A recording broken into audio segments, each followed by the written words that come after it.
mirando la cámara y me acordé que también estamos en Facebook. Y hacemos 2 cultos porque necesitamos respetar a cabalidad la distancia, la cantidad de personas. Queremos honrar a Dios aún sometiéndonos a la que la autoridad nos dice. Por eso tenemos 9 a 10 y de 10 a 11. Pero vamos a estudiar un tema que no es nuevo, pero que muchos no conocen, y es dispensaciones. Ahora, olvídense, sáquense de la cabeza la formalidad de la iglesia y hablen conmigo. ¿Qué es una dispensación? Por ejemplo, un dispensador es para servir agua. ¿Tiene que ver dispensador con dispensación? ¿Cuántos escucharon la palabra dispensación en la Biblia alguna vez? ¿O la leyeron? Perfecto. ¿Y qué significa? ¿O para qué sirve? Hay muchas teorías en contra y a favor de las dispensaciones, pero yo interpreto la Biblia y nuestra iglesia y los pastores que estamos aquí enseñamos e interpretamos la Biblia en forma dispensacional. ¿Por qué? Porque nos damos cuenta que es un método hermenéutico acertado para poder entender la Biblia. Vayan conmigo a 2 Timoteo capítulo 2, versículo 15. Y seguramente usted ha escuchado alguna vez personas que sacan textos fuera de contexto, ¿verdad que sí? Ahora, empecemos por lo básico. ¿Qué es un contexto? ¿Qué es un contexto? ¿Cuál es el contexto? Yo sé que tienen el bozal puesto, pero eso no significa que no puedan hablar. ¿Qué es el contexto? Antes y después del texto. El texto es lo que está en el medio. Entonces, las personas que no interpretan la Biblia en forma dispensacional normalmente toman pasajes que no son para la iglesia y los tratan de forzar metiéndolos en la iglesia. Una persona que no entiende la Biblia en forma dispensacional va a tomar promesas para el pueblo de Israel y las va a aplicar a la iglesia. Por eso hay tanta confusión. Por ejemplo, si yo no estudio la Biblia en forma dispensacional, tengo que pensar, el que persevere hasta el fin, ese será salvo. ¿Qué dice la Biblia? Que tengo que perseverar, y si no persevero, no soy salvo. Estoy usando un versículo de Mateo que no tiene nada que ver con la iglesia, pero suena bonito. Que suene bonito no quiere decir que sea correcto. Entonces, en la Biblia vemos 3 grupos muy marcados, o muy bien marcados. ¿Sí? Vemos los gentiles, los judíos y la iglesia. Judíos, gentiles e iglesia. ¿Cuáles son los 3?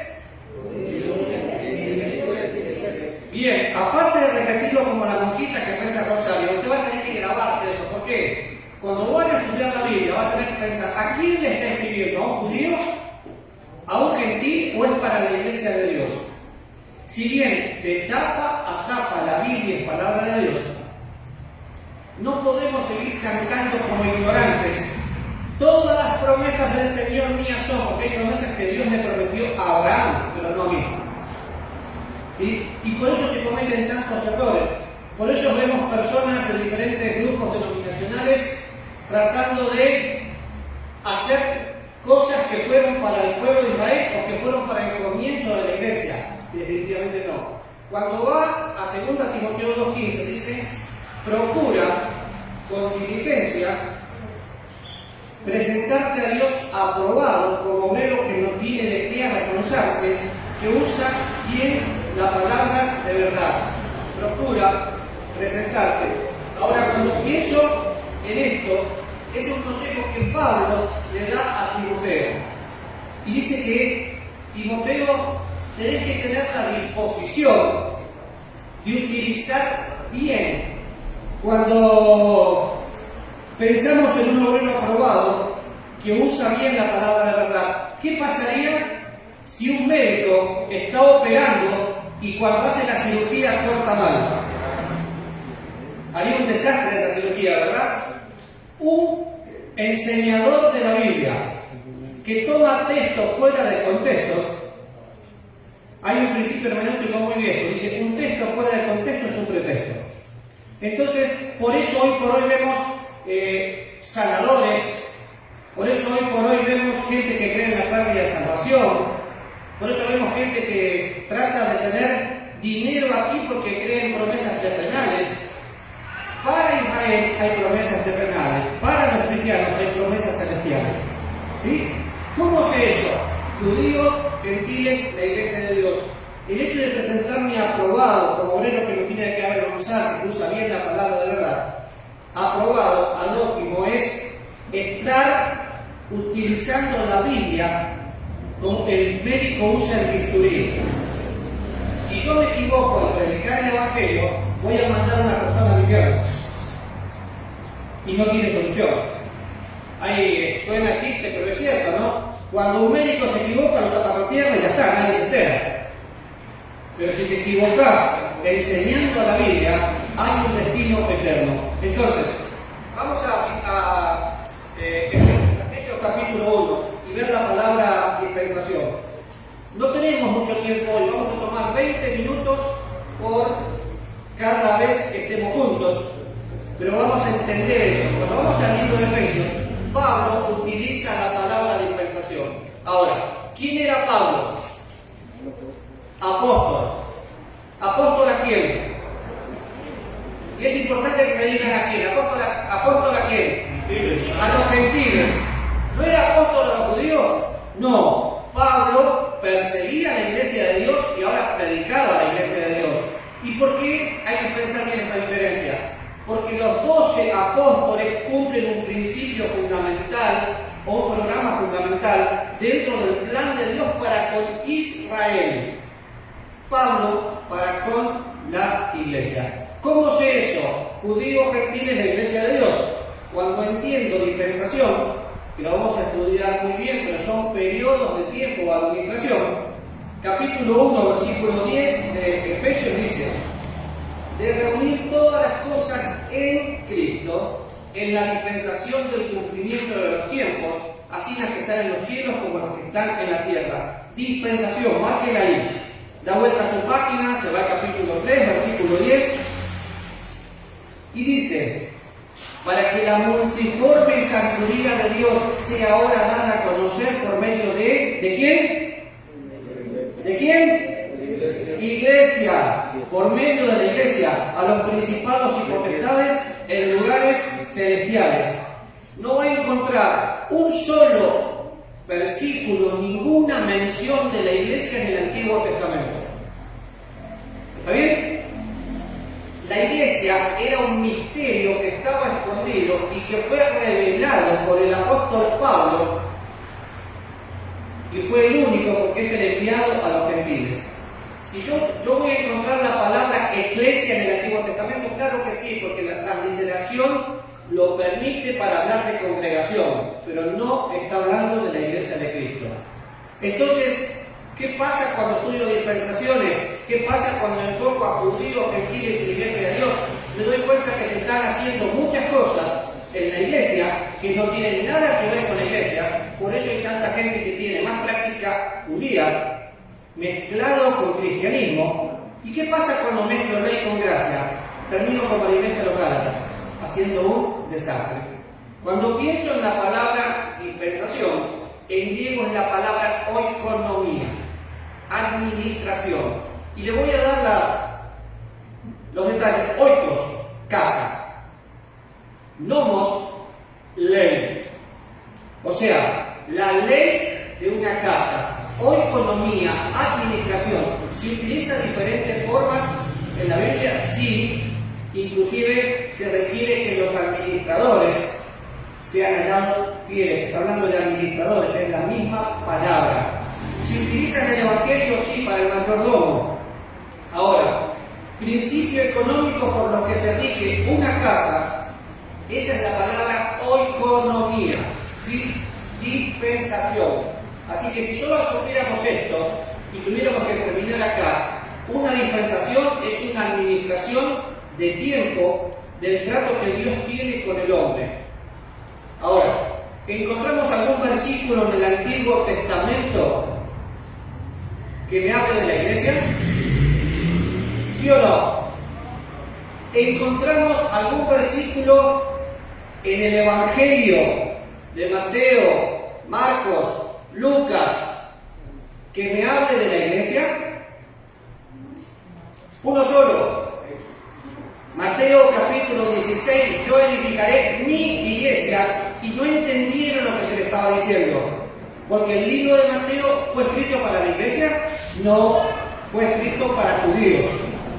De hecho, la gran comisión, que es la gran omisión, si ustedes escucharon el programa 6 minutos de gracia, que estoy enseñando ese tema, la comisión fue dada bajo la dispensación de la ley a un grupo de discípulos, de aprendices que estaban con el Señor, y luego viene a mí porque soy discípulo. Pero en el libro de Mateo no vemos la iglesia como tal, vemos una profecía en cuanto a lo que iba a pasar, iba a edificar la iglesia. Ahora, Lucas capítulo 16, yo sé que va anotando, lo vamos a leer. Lucas capítulo 16, versículos 2 y 4 me habla de mayordomía. Ahí encuentra la palabra oikonomía. Me para si no entiende algo, no tengo apuro, vamos a estar varios domingos. Capítulo 3, versículo 2 de Efesios, me habla de oikonomía. Fíjense, si es que habéis oído de la administración de la gracia de Dios que me fue dada para con vosotros. ¿Administración de qué? De la gracia de Dios. ¿Sí? Cuando pensamos en dispensaciones, vemos en la Biblia, eso puede variar de acuerdo al teólogo, pero vemos en la Biblia mínimo 7 dispensaciones. Hoy estamos en la dispensación de la iglesia o dispensación de la gracia. Pero acá dice administración de la gracia. Colosenses capítulo 1, versículo 25. De la cual fui hecho ministro, según la administración de Dios que me fue dada para con vosotros, para que anuncie cumplidamente la palabra de Dios. ¿Quién está hablando? ¿Quién es el que habla acá? Pablo. ¿A quién le habla? A la iglesia que está en Colosa. Así que, mayordomía, administración. 1 Corintios capítulo 9, versículo 17, usa la misma palabra oikonomía y habla de comisión. 1 Timoteo capítulo 1, versículo 4, habla de edificación, pero siempre tiene que ver con exactamente lo mismo. Así que se relaciona con ser mayordomo, tesorero, administrador. Esa es la palabra economía como tal, y aplicada al estudio de la Biblia, tengo que dividir los 3 grupos: los judíos, los gentiles y la iglesia de Dios. Cuando vayan a leer la Biblia la próxima vez, pregunte, ¿quién está escribiendo? ¿A quién le está escribiendo? De hecho, esto no le gusta a ningún pastor cuando yo lo digo, pero normalmente, para torcer el brazo de la gente, yo puedo sacar un versículo fuera de contexto y utilizar Malaquías para decir que todos ustedes son ladrones y malditos porque no diezman. Eso no es para la iglesia. Ahora, ¿por qué? Porque el cristiano no tiene que diezmar. Y usted dice, wow, entonces no pongo más. No, es que el cristiano que diezma es un miserable, porque se conforma con poner el 10%. Cuando somos cristianos, no ponemos el 10%, ponemos todo. Porque ¿cómo voy a dar? De acuerdo a como Dios me prosperó. Si usted mira 2 Corintios y 2 Corintios, cuando habla de la ofrenda específicamente a la iglesia, dice que Dios da en abundancia y yo tengo que dar en abundancia como lo propongo en mi corazón. Ahora, ¿qué es más fácil para mí como cristiano? ¿Creer que doy nada más que el 10% y con eso tranquilizo mi conciencia y ya contexto fuera de contexto? ¿O ser consciente delante de Dios y saber que tengo que dar mucho más, porque tengo que dar como Dios me ha dado? Para mí es más fácil, no me conformo con el diezmo. Es que el cristiano acomoda. Como pastor, ¿qué es más fácil? Bueno, es más fácil obligarle a usted a decir, tiene que diezmar o si no, Dios lo va a castigar, maldito con maldición, ladrones. Les aclaro algo, yo no pongo el 10, no pongo más. Empecé con el 8, empecé con el 9 y salté al 11 y seguí. ¿Por qué? Porque no me quiero acostumbrar a una regla que termina siendo religión. Pero lo mínimo que un cristiano debería poner es el diezmo, pero no usen Malaquías, porque si usan Malaquías no tienen que usar entero, no solamente ese versículo. Así que es el orden divino de la conducta y las responsabilidades del hombre ante Dios. El orden divino de la conducta y las responsabilidades ante Dios. Ahora, yo sé que tengo que terminar antes de hablar. No hay media, tenemos tiempo todavía. Yo sé que tiré mucha información junta, pero ¿qué pasa si utilizamos el libro de Mateo para cosas de la iglesia y para sacar doctrina para la iglesia? Si tu ojo te es ocasión de caer, ¿qué vas a hacer? No me contesten esto para no pasar vergüenza. ¿Cuándo fue la última vez que un hombre se dio vuelta y vio una mujer? Arrancate el ojo. O una mujer de un hombre. Arrancate el ojo. Dice esto la Biblia así. Entonces, si la interpretamos literal, no tengo que hacer literal. Pero que no es para nosotros. La piedra de molino, ¿quién la entiende hoy? Por eso la Biblia se estudia de acuerdo al contexto cultural y todo al contexto general y al contexto inmediato. Si no, no sirve. Ahora, es importante entender esto. Dios no ha cambiado. El apóstol Pablo, escribiendo a los hebreos, dice: Dios es el mismo hoy, ayer y por los siglos. Pero no hace lo mismo, ni tiene por qué repetir lo mismo. Los que tratan de espiritualizar todo y no entienden la Biblia para quién fue escrita, dicen: pero Dios es el mismo hoy, ayer y por los siglos. Sí, Dios no ha cambiado, Dios es inmutable.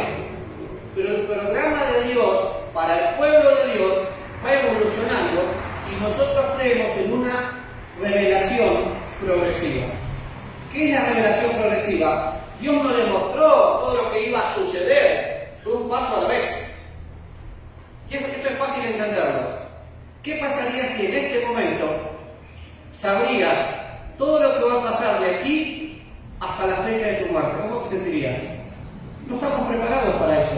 Por eso yo aprendo una verdad, practico esa verdad, Dios me muestra otro. Ahora, si ustedes se acuerdan, acabamos de leer Efesios capítulo 3, que me habla de algo escondido.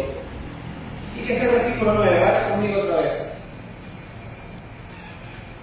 Y de aclarar a todos cuál sea la dispensación. ¿Qué era dispensación? ¿Cómo lo podríamos traducir? Muy bien, mayordomía, ¿qué más? ¿De qué otra manera? La administración, muy bien. Así que de aclarar a todos cuál sea la administración, la economía del misterio escondido. ¿Cuál es este misterio escondido que estaba aquí? Del que Pablo está hablando. La iglesia. La iglesia no fue profetizada. ¿Sí? Cuando usted piensa en los profetas vieron el fin de los tiempos. Pero ¿los profetas vieron el arrebatamiento? ¿Está profetizado el arrebatamiento de la iglesia? ¿Sí o no? Claro, dice que no, pero que haya estudiado un poquito de eclesiología. El arrebatamiento de la iglesia no está profetizado. Pero ¿qué pasa si yo tomo Mateo sacándolo del contexto y digo, uno será tomado y el otro será dejado? ¿Lo puedo aplicar al arrebatamiento? Lamentablemente sí, hay mucha gente que lo hace, pero no está hablando del arrebatamiento. Si usted lee Mateo 24, está hablando de la tribulación, no tiene nada que ver, absolutamente nada que ver con la iglesia, ni siquiera tiene que ver con cosas que están pasando hoy. Esa gente que hoy anda diciendo que esto pasa porque ya viene el fin del mundo. Primero, la iglesia no pasa por la tribulación, porque es guardada de la ira venidera. ¿Sí? Y Mateo no tiene nada que ver con la iglesia. Cuando la iglesia sea llevada al cielo, el programa de Dios para Israel sigue. Pero los profetas no vieron el arrebatamiento, como tampoco vieron la formación de la iglesia, porque era un misterio escondido. ¿Está bien? Ahora, Dios no cambia, pero sus reglas o sus leyes de mayordomía sí. La forma que Dios trató con Abraham no es la misma que Dios trató con Moisés. Fueron totalmente diferentes. Es el mismo Dios, y era el programa de Dios. Por ejemplo, ¿qué le prometió Dios a Abraham? Génesis capítulo 12. En ti serán benditas todas las naciones de la tierra. Y nosotros somos simientes de Abraham. Cuando pensamos en Abraham y en esa promesa, podemos pensar en nosotros, sí, porque de ahí viene Jesús. Pero no está hablando de la iglesia. Qué interesante es pensar que sí hay profecías que me revelan o me muestran la verdad de la salvación desde Génesis en adelante, pero no de la iglesia. Por ejemplo, Génesis capítulo 3, versículo 15, me habla de una profecía concerniente al Mesías, pero no me está hablando de la iglesia. Ahora, Dios le promete a Abraham tierras. ¿Qué le dio a Moisés? Leyes. La ley fue una propuesta que el pueblo aceptó, pero Dios utilizó a Moisés como el libertador. ¿Sí? Lo que Moisés estaba haciendo era viendo el cumplimiento de una promesa que había sido hecha a Abraham. Pero nada más. Ahora, Pablo, el apóstol a la iglesia, es el que revela, el que abre el velo y muestra lo que la iglesia es hoy. Cuando miramos bien y estudiamos las Escrituras, aún de los primeros capítulos del libro de los Hechos, no podemos sacar principios doctrinales para la iglesia. ¿Por qué? Porque había una mezcla de la ley que venía hasta la gracia. Y hay cosas que no tienen nada que ver con nosotros. Por eso hay tanto error doctrinal hoy. Ahora, definitivamente Dios no quiere que nadie se confunda. Por eso dejó una forma. Y después yo le voy a citar varios teólogos que enseñan dispensaciones, una forma de entender la Biblia de una forma más fácil. Imagínense, estoy en el libro de Éxodo y quiero poner eso dentro del contexto de la iglesia. Puedo sacar un principio práctico para mi vida, pero no para aplicar en la iglesia. Por eso hay cosas que yo ya no hago, porque entendí perfectamente judíos, gentiles, la iglesia de Dios. ¿De quién está formada la iglesia de Dios? ¿O cómo está formada la iglesia de Dios? Por judíos y gentiles que son salvos y llegan a ser un solo pueblo. Efesios capítulo 2, fíjense,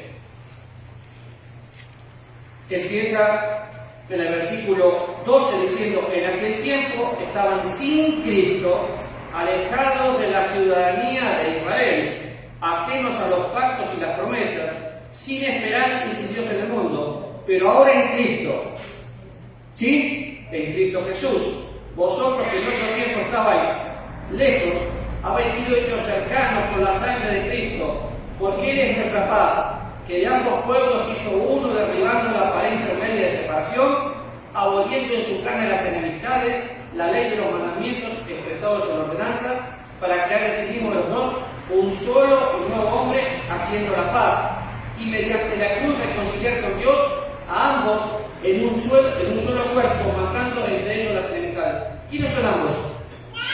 Judíos y gentiles.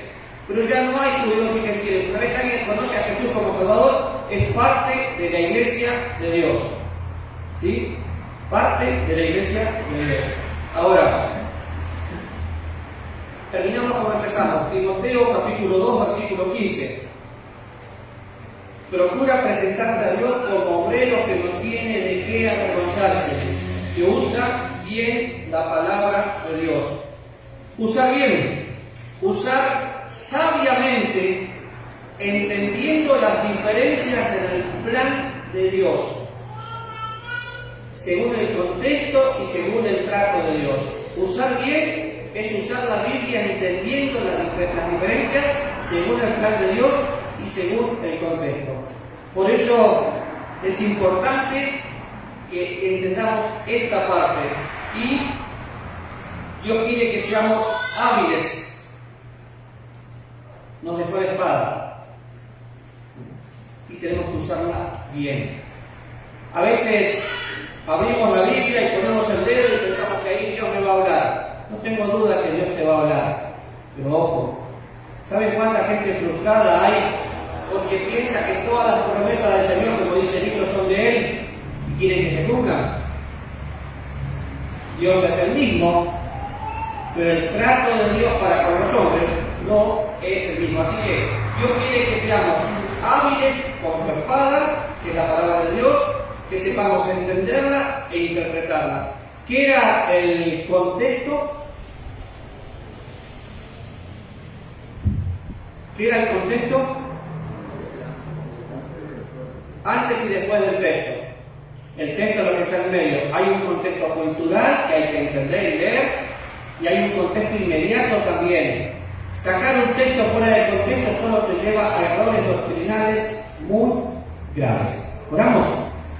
Señor, gracias te damos por este tiempo, y sé que es mucha información en poquitos minutos, pero sé también que podemos en este momento, Señor, disfrutar de poder conocerte un poco más, en el nombre de Jesús. Amén. Si alguien quiere estas notas, me las piden, ya sea que esté viendo por Facebook o está acá, se las paso.